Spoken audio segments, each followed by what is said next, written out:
there is still the uncertainty of how the Supreme Court will rule around the tariffs. And maybe if that rules against Trump, then it's going to look like the leverage of the U.S. has dropped, and so the White House might take more extreme measures.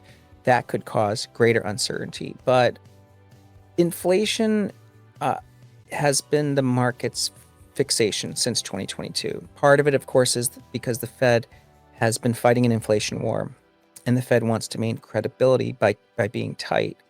But when I look at the economic data, and I'm not an economist, I think the underlying inflation is actually much lower than the printed. I mean, a simple thing to point to is something like Trueflation, which is showing 1.8. If you look at median inflation, it's at 1.8. And the thing that's keeping inflation high is housing costs, but housing prices are falling. So the way that housing is measured in CPI is with a lag. So to me, I think there is cover for the Fed to cut. And if housing, as you know, affordability is a problem, we need to do something about mortgage rates, and that is helped by cutting. And even things like consumer installment debt, those can come down with rate cuts. So I think burdens on a lot of Americans can actually ease with Fed cuts. Lee believes that any pullback triggered by political noise or trade uncertainty this year should be viewed as a massive buying opportunity. He tracks margin debt as a key indicator of market peaks. Historically, we don't see a local top until NYSE margin debt rises 60% year over year. Currently, we are only at 39%. In Lee's eyes, there is still plenty of room for leverage to accelerate before the party is over. If you found value in this breakdown, please hit the like button, subscribe, and share it with other investors who are paying attention.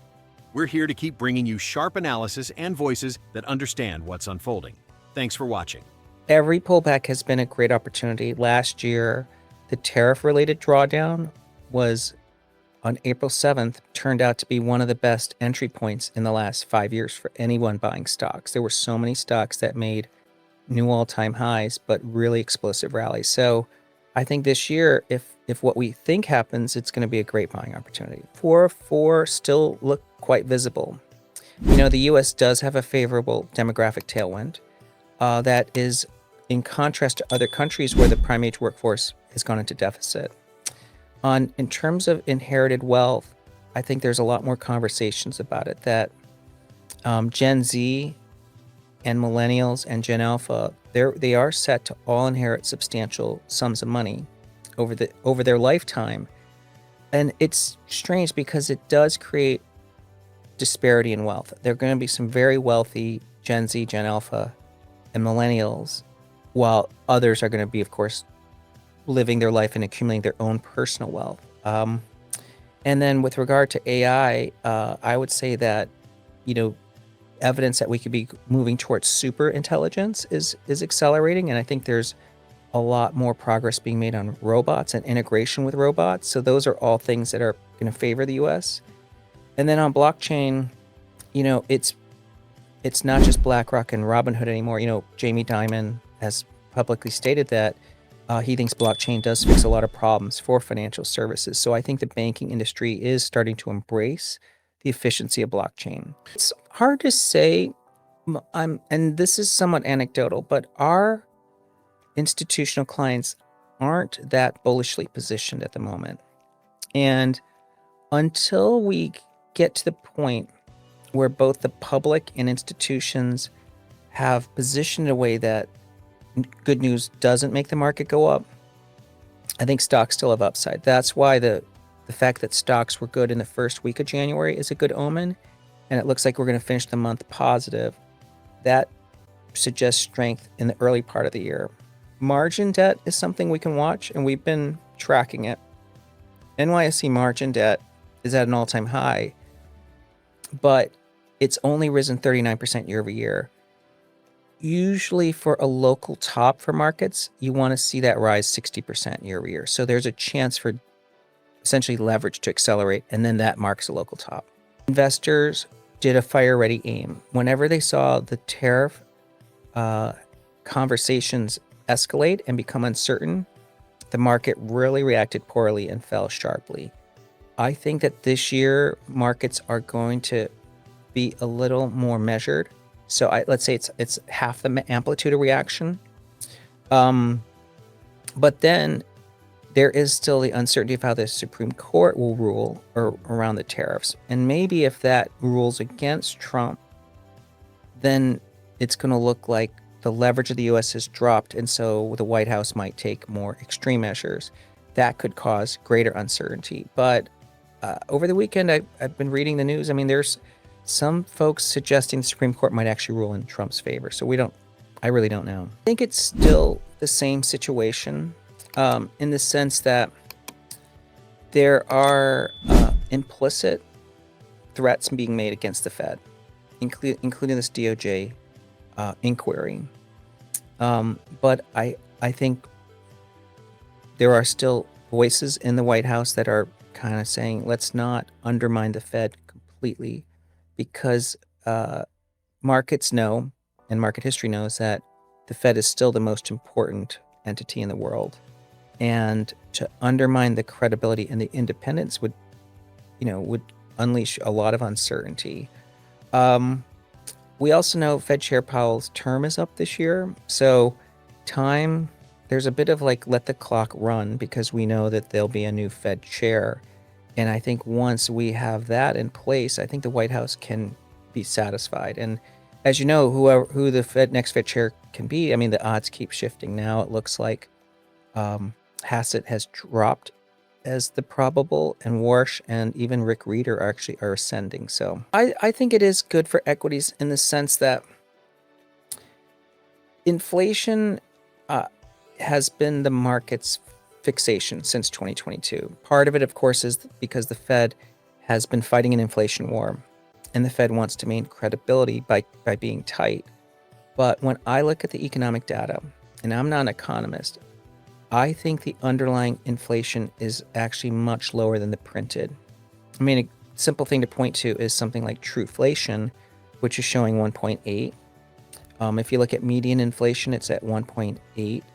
And the thing that's keeping inflation high is housing costs.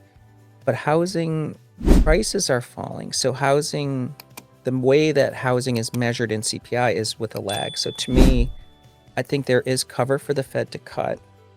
And if housing, as you know, affordability is a problem, we need to do something about mortgage rates, and that is helped by cutting. And even things like consumer installment debt, those can come down with rate cuts. So I think burdens on a lot of Americans can actually ease with Fed cuts. Perhaps the most controversial part of Lee's thesis involves the Federal Reserve.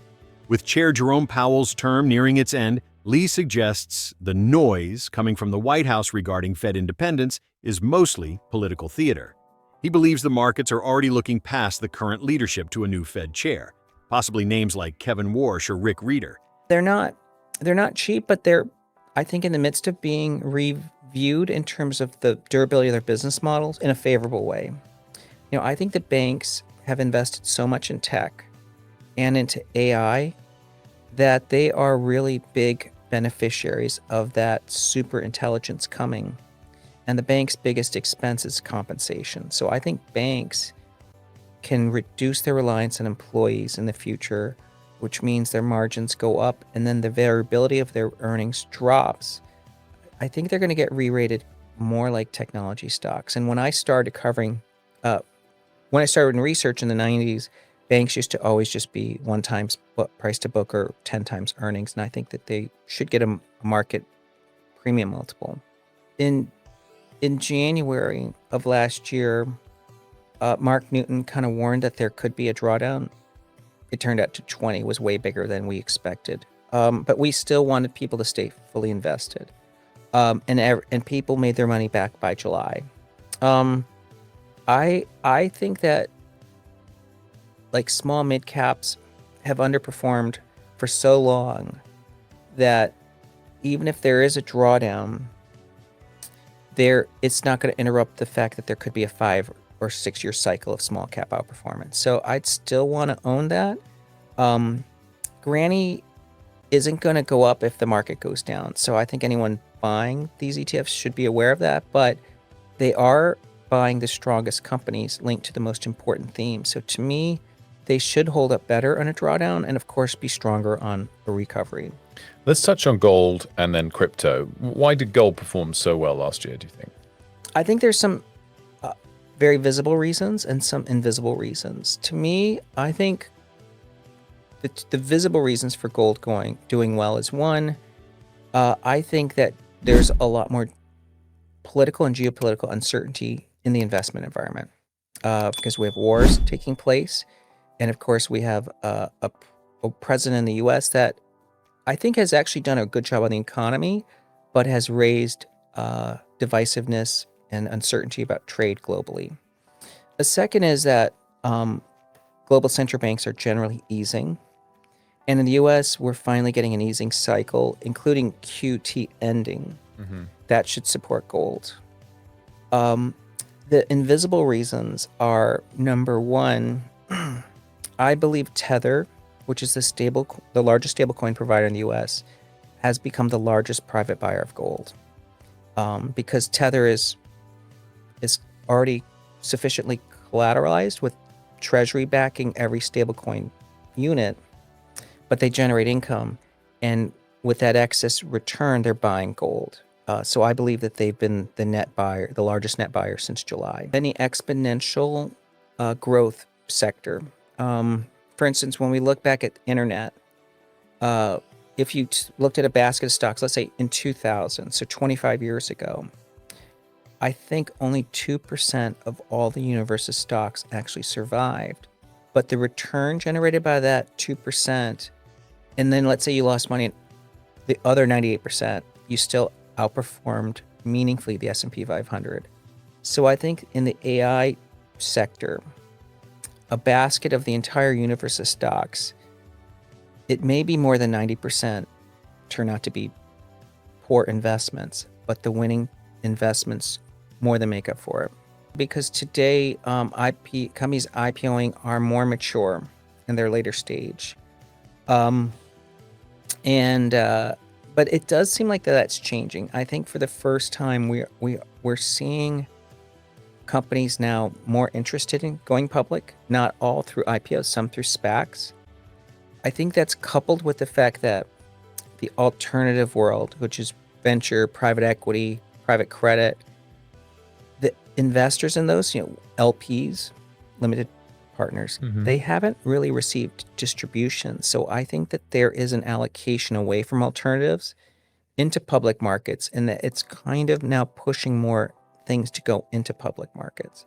But you're right, like it's as much as we say that, in the last 12 months, I've seen many publicly traded stocks have big moves. So I think that there's still a lot of opportunities. I think that some of the listeners should think back to Apple, which Apple analysts that cover the stock from its IPO in the 80s insisted Apple was a hardware company, and they couldn't get over the fact for many years that Apple shouldn't trade more than 10 times earnings. And yet they had a services business that was growing. They, of course, had created a whole ecosystem and retention model that really showed Apple was not just a hardware company. But I remembered even in the 2015, 2016, 2017 period, I'd meet with institutions and say Apple's a hardware company. And now, of course, Apple's re-rated completely. I think people look at NVIDIA as a cyclical hardware company, and that's why they're giving it grudgingly a 26 multiple. Whereas NVIDIA, as you know, essentially is a company that has high visibility on future earnings and yet trades at half the multiple of Costco. I think there's a lot of room to re-rate those stocks higher. Granny J, which is small mid-cap, launched in November last year, and that's about 355 million now of assets. And then the income-oriented Granny, which is Granny, but generates income. It paid its first dividend in December. That's usually when asset gathering starts to rise because now there's a posted yield. The targeted yield is around, or I think the posted yield is 10. Tom Lee's message for 2026 is one of calculated optimism. He isn't blind to the risks of tariffs or political infighting, but he refuses to lose sight of the bigger picture. A more productive workforce, a more efficient financial system, and an AI revolution that is only just beginning. If you found value in this breakdown, please hit the like button, subscribe, and share it with other investors who are paying attention. We're here to keep bringing you sharp analysis and voices that understand what's unfolding. Thanks for watching.